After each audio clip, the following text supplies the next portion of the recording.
Hey guys, so this is Shaurya, your co-host, and straight away jumping to the point. I know you guys can see some like weird numbers and everything on your screen, but today we will be talking about um, share dealing versus spread betting. So as you all know, I'm an IB tech, but it's not part of my job. But outside of work, I also trade.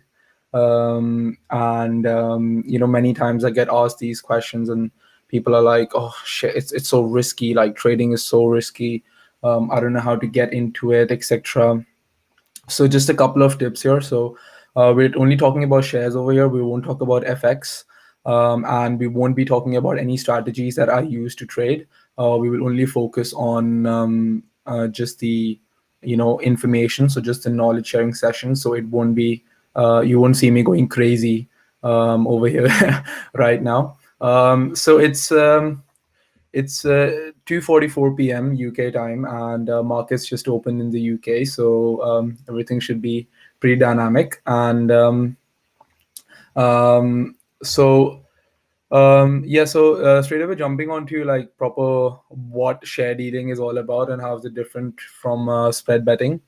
Um, so share dealing essentially is, when you talk about, I just want to hold a share, like buy a share of a company, and I just want to hold it for a long term, and until I wish to sell it. That's share dealing. So you're thinking more long term, you're thinking more hold based, right? So if, for example, you want to buy an Amazon share, right? So if Amazon's share is priced at, let's say, $10, right, and you want to buy three shares, right? So you pay $30 and you own three shares of that company against your name. And obviously, like whenever the company will distribute its dividends, you will get a part of that dividend. So if they're sending dividends of like $1 per share, then you'll get $3 whenever they distribute the dividends, right?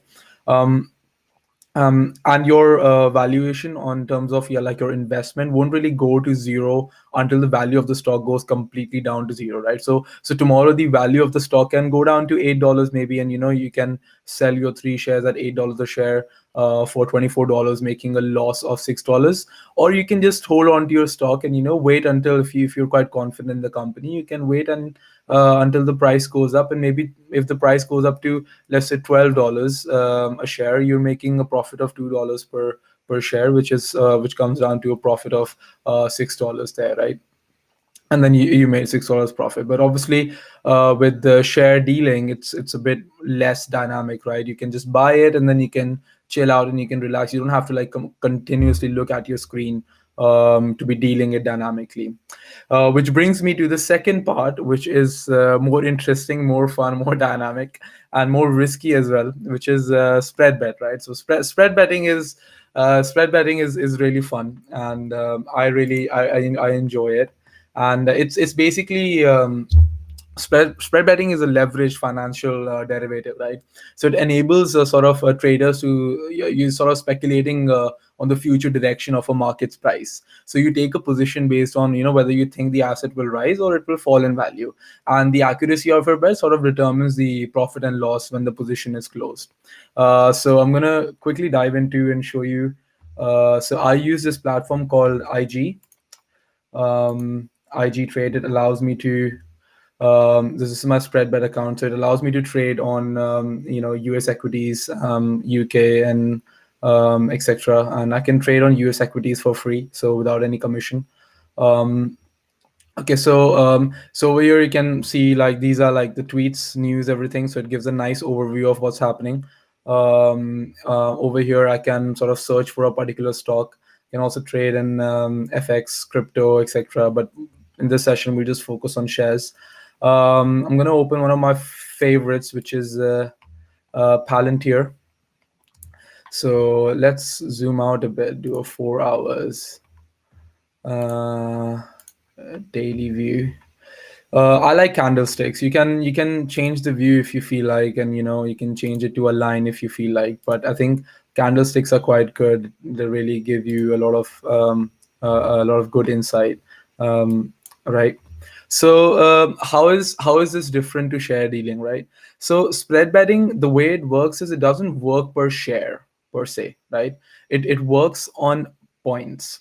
So let's say that like for Palantir, or let's just take an example first, right? Let's say for a company, right? Let's say any ABC company has the price of the price is at like $10, right? That's the price in the market right now. And I say that okay, I want to invest $20 per point, right? So when I say per point, right, per point means that okay, if the price goes from 10 to 11, so it changes by 1 point, then I have made a profit of $20 because I bet $20 per point, right? However, if the price goes down from 10 to 9, then I've lost 1 point, right? So in that instance, I've lost $20, which is where the market's really dynamic, right? So obviously, what if like I'm making continuous losses and then I'm suddenly like my whole account is empty, right? So that's when the term stop comes, right? So what a stop order does is you say that okay, I'm putting $20 per point, and I'm stopping it at a certain place. So let's say I can only afford 5 points falling down. So if it falls down 5 points, then just sell it and close my position at a loss of $100, which is 5 points times $20 per point, right? So that's $100 loss. And then I can also say I can have a limit order, right? So I can set a limit. So I can say, okay, I don't want to take it too risky, right? So if it let's say gains 10 points, right, and I'm making a profit of 10 points, so that's 10 points times 20. So if I'm making a profit of $200, I want you to immediately like close that position and fix my like profit, right? Um, so that's basically how spread betting works. So it's you have to continuously be acting on the position that's changing. So let's say right now, right, I'm seeing that a Palantir right now, you can see the candlestick is going down, right? So if I try to place a buy, right, let's say I want to I'm putting in 100 pounds per point, right? And I say that okay, I can't take more than 10 points on the loss. um, but I want you to set the limit to, let's say, 20 points, right? So sell it off.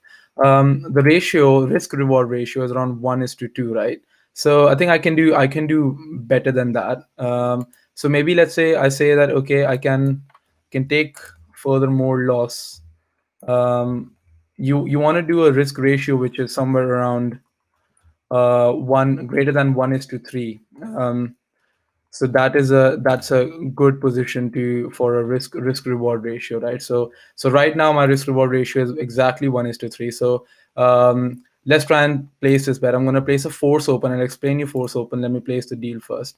So right now I've placed a deal, right? So I've placed a deal for 100 pounds per point, and um, I've asked it to close my position if the point reaches around 2306, somewhere around that, right?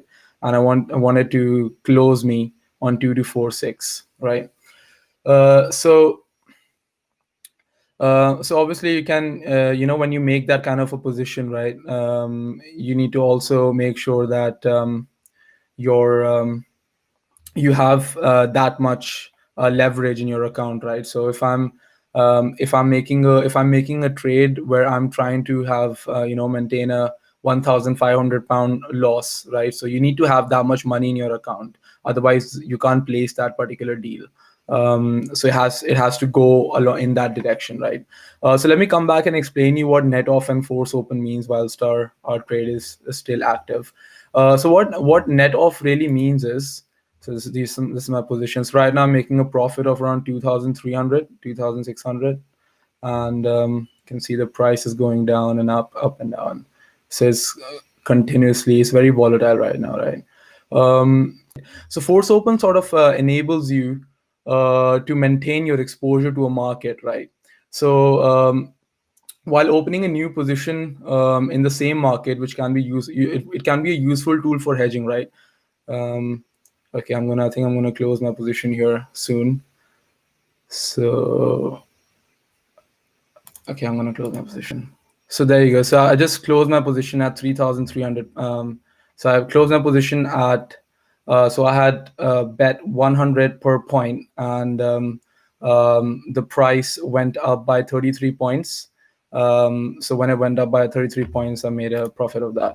So let me, if I explain you the difference between net off and force open, right? Going back to it, so force open sort of enables you to maintain your exposure in the market while opening a new position in the same market, right? Which can be a useful tool for hedging. So if I opened that position on net off, I wouldn't be able to fix another deal on the same. So let's say I'm losing money, right? And I want to open another buy deal. I can't if I had a net off position earlier, because then I would have to, for the same stock, which is Palantir, I would have to close that position first on a loss, and then I would have to open a new one. With force open, it allows me to open a new position. So that is where the difference comes in between the two of them. And hedging is, in general, it's quite cool. So you should definitely, per se, um, have I would personally recommend force open positions, because but then you have to be more of an expert in force open positions, because you need to constantly look at what's happening in the market. And if you're making, or you need to understand the numbers more, and you need to, I would say, start with net off positions first, and then eventually, once you're a bit more comfortable, then go for force open positions. But you can see now, we closed our trade at around to at 33 points up, and now it's going lower. So I think it was we could have made more, of course, but you kind of have to minimize your risk, right? And you want to close your position as soon as you can. um, so yeah, I mean, I'm not unhappy about making a few 100 pounds less. I made 3,300 in one trade. More than happy with it, right? And yeah, like, if you have any questions in general that you would want me to cover, please feel free to ask me any questions. Um, More than happy to talk you through all of that stuff. But yeah, this was fun for me. I mean, if you guys found it really insightful, definitely comment down, and what sort of stuff you want me to talk through a bit more. I'm still working on my, like, strategies and stuff, so I'm trying to prepare more informative content for that. But once I have, then I will definitely share it with you guys. And hopefully I can share some stuff on FX, but I don't trade FX right now. I'm still practicing on FX, but I'm working on my FX skills. And then hopefully once I have, then we can chat about it. But yeah, so that is me signing out, and thank you for listening, guys.